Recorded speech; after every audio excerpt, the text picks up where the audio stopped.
الفنانة الجميلة منى ممدوح، بنرحب بيكي النهارده. اهلا بيكي ومنورانا في الديفيلي. منى قولي لي، يعني ناس مستغربة انت قدمتي ايه والسنة دي حتى؟ السنه دي الصياد وانا وبابا وماما، واذاعه مع هنيدي بطوله شوربه السياحه. والسنه اللي فاتت يعني السنه دي انا شايفه ان هي منوره اكتر بكتير من السنه اللي فاتت. ودلوقتي بصور اوريدي اولاد رزق مع المخرج طارق العريان، احمد عز، احمد الفيشاوي، داوود، عمرو يوسف.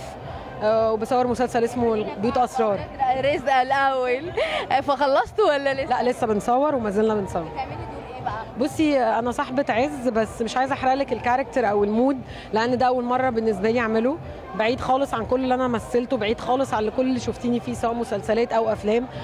انا بالنسبه لي ده جديد مع البيوت اسرار اللي هو كريم العدل، مسلسل 60 حلقه، وفي وش تاني مع كريم عبد العزيز.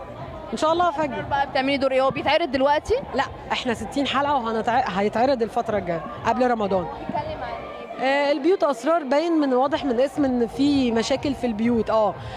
بس مسلسل نسائي شويه يعني. بتقدمي دور ايه بقى؟ ما تخليها مفاجاه. اصل بصي الفيلم، يعني بصي اسمك ايه؟ بصي انا في فيلم عز اسمي شهد، في مسلسل كريم عبد العزيز ليالي وش تاني. التصوير امتى بقى؟ لا احنا بقالنا اكتر من الفيلم بقالنا اكتر من 10 ايام. المسلسل شغالين بقالنا اسبوع. مسلسل كريم بقالنا اكتر من شهر وشويه. شايفه وجودك في كذا حاجه ده كويس ليكي؟ بصي انا بتهيالي اللي عرف الناس بيا اكتر بعد روبي وبعد طرف ثالث وبعد ده تحت الارض وبعد الحرب العالميه، لما كنت بنافسك كمذيعه يعني في الحرب العالميه، وسالم ابو اخته بنت الوزير، كل الشخصيات مختلفه. بس انا السنه دي شايفه ان انا عملت حاجه كويسه. بعد الصياد هي اللي نقلت السكه.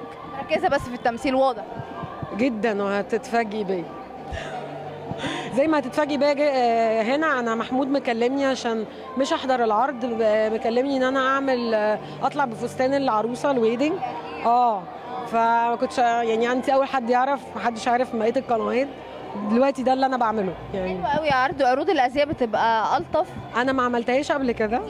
انا كنت موديل، انما عمري ما عملت فاشن شو. بس لما محمود كلمني قلت له اكيد وهتتفاجئي بالويدنج ده، يعني يا ريته يبقى فتحه خير على بنات كتير. هنشوفك دلوقتي بالفستان ان شاء الله.